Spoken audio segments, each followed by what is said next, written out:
Mi está viniendo for di presupuesto 2023 con nossa passa em matriz adiante, como te quer algo muito importante se lo está apto para incluir,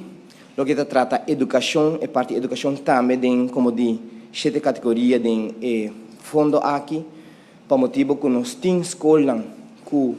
está trabalhando e está preparando nos estudiantes não profissional para dentro do setor turístico.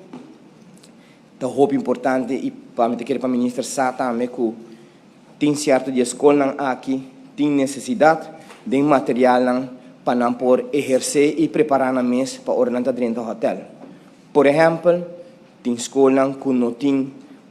cozinha apto para não por treinar e, por exemplo, preparar na mesa como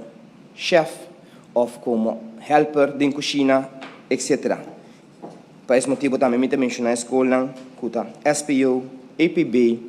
API e de mesma Universidade de Aruba que sim está preparando os profissionais para dentro do setor hoteleiro, mas me dá a importância se a contribuição que o fundo aqui de TPEF lo por contribuir na nossa parte de educação. Me quero mencionar também que mirando que na ano 2010 o governo de Aruba introduziu TPEF